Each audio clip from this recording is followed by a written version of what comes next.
So the Eagles are fighting to stay on pace with the rest of the NFC, looking to get that number 1 seed going into the playoffs and possibly win a Super Bowl, whether knowingly or not.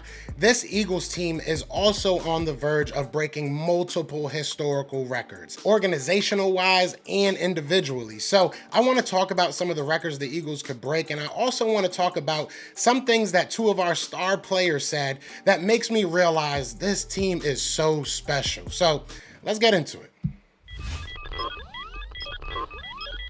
You want Philly? Yeah, let's do it. Let's do it. Yeah, let's do it. Let's do it. What's going on, you guys? It's your boy Joe Castro, aka Philly Fresco, and it's another episode, man, of Philly the podcast. So I'm excited, man. I'm full. I'm still full. I feel like I just ate. You know what I'm saying? I hope everybody had an amazing Thanksgiving. Got to see your family. Got to have some fun. Got some drinks in you if you're, of age, and got some food in you because I know I got way too much food in me. We still got. If you guys need something, just let me know. I'll send you a plate. Either way, hope you had a good day, man. I'm excited about this Eagles team. I'm excited about the path that we're on. We got to see some football yesterday. Obviously not exactly what we wanted to see as Eagles fans. Would have loved to see the Bears get out of their own way and maybe take care of the Lions for us. But we still have a whole long way to go. We're going to talk about what makes this team special. But first, I want to talk about what this team is doing right now. Obviously, we are on pace to hopefully, at the very worst, get that number 2 seed. We're looking at that number 1 seed. Would love for the Lions to get knocked off. But there's so many things individually that this team is doing. We've seen what Saquon Barkley has done all season. He is on pace to break the single season record with 22,151 yards. I can't speak. That's just insane. We haven't seen it done. It would be incredible. Obviously, we had that little CJ 2K kind of, spurt that he was on, but we haven't really seen a running back get too close. Derrick Henry was there. They're on pace on the same kind of. It'll be interesting. It'll be very, very interesting to see if Saquon Barkley can continue his just tear through the NFL. I think he will. I think he'll get that record, which kind of brings me into the next point. He could be the first Eagles player since 1960 to win the MVP. First ever running back to win the MVP. A bunch of guys have come in second, right? We've seen Jalen Hurts. I think Donovan McNabb at some point came in second. I think Randall Cunningham was in second. I'm sure there was others. There was a lot of guys that came in second, third, fourth place, but nobody that actually won it since Van Brocklin. So that'll be very interesting to see if he's able to do that. That'll be huge for the Philadelphia Eagles. You look at where we were 20, 30 years ago before the purchase from Jeffrey Lurie. We weren't the same team. And that kind of brings me into the next bit of history we can make. The Eagles, if they win out for the first time ever organizationally, they will be over 500. It sounds like kind of weird, right? But it says so much about how good we've been, again, over this Jeffrey Lurie time. We've won so many games since, I don't know why I keep track of it, but ever since Nick Sirianni said the whole thing about flowers and growing and flower beds and stuff like that, we've won 45 games. We have now, I believe, 4 straight seasons of winning records under Nick Sirianni. So it has been a lovely amount of time. Remember, we won a Super Bowl not too long ago. We've been through a lot of different things as far as ups and downs, but we have been winning. We've been competitive for most of these past couple of decades, and that's a beautiful thing, and it's starting to show in the record. Like I said, if we win out, we will be above 500 for the first time as an organization, which I just think is insane. I think it's going to be fun. I think we'll do it. I think we can do it. I know it's no easy feat, but I think we can do it, and if we don't do it this year, we'll probably, do it by next year. But just an interesting little, tidbit. I do want to talk about this team, though, also. Before we get into that, be sure to hit that like, hit that subscribe, man. Join the family. I appreciate all the love that you guys have been giving me so far over these past couple of weeks. It's been amazing, and the whole time I've been doing this, you guys have shown love, but we're on the road to 10K. Would really, really appreciate you guys if you just hit that subscribe, gave it to a friend, you know what I'm saying? Bring your friends over here. Let's all be friends.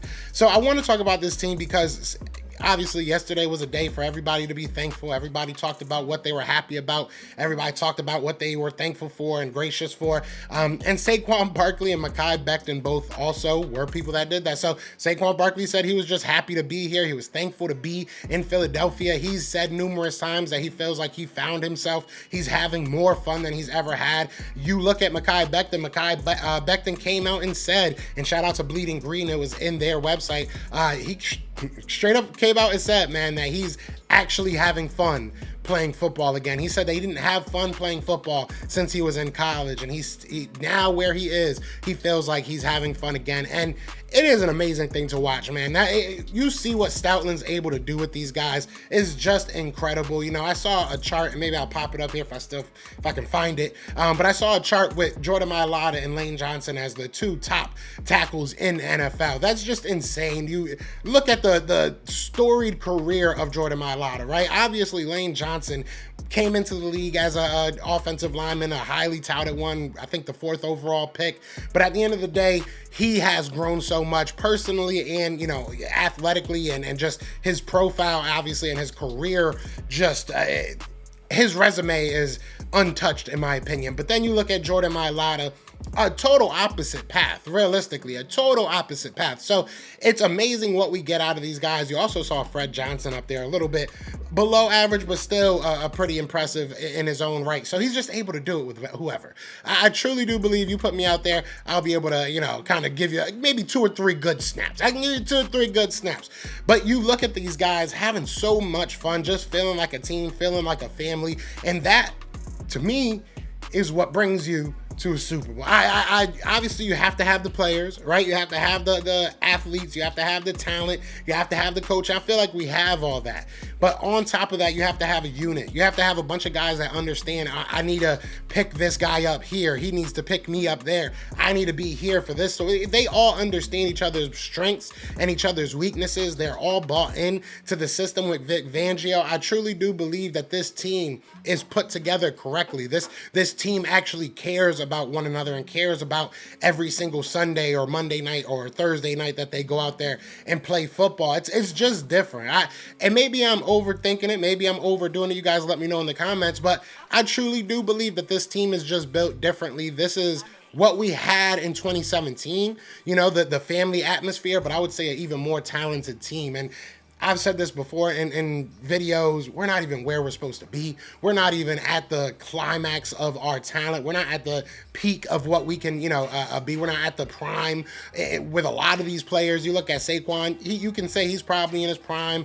AJ probably, if not in it, probably a year or 2 away from it. You know, Devontae's getting into it. I think Jordan Mailata is now in his prime. Lane Johnson's still got a couple more years of prime athleticism in him. So you look at all these guys, man, they're still all just getting better and gluing together. So I'm excited. And when you hear 2 of your best players on offense say that they're just thankful to be in this system, to be having fun, to be with this city, a lot of people don't say that. A lot of people hate Philly. A lot of people talk junk about Philly and say how ruthless our fans are. It's nice to have people that understand why. That they understand why we're so involved and embedded in the culture of what the Philadelphia Eagles. It's nice to see star players actually get it. So if you get it, hit that like, hit that subscribe. But other than that, y'all know what it is. I want to know what y'all thinking. Let me know what y'all thinking. I hope y'all had an amazing Thanksgiving again. But yeah, I know what it is, man. It is fly, Eagles, fly. And I'm probably going to go eat a little bit more. I ain't going to lie to you. But, yeah, we out here. Peace! Eagles fans everywhere. This is for Yeah. you. Fly, Eagles fly. You on the team. Touchdown, touchdown. Time to get Jalen this ring. You don't really want to start a thing. This a bird gang nation, baby. It's a Philly thing. Hater, and you looking like you type trash. I'm just here calling on Philly, the podcast. And we can call a man dog or watch Miles score off the handoff. Rest of the division, your man saw Jackson like Sean, hunting like Randall. Season hit, early time to do him in. Your boy Philly Fresco. Thanks for tuning in.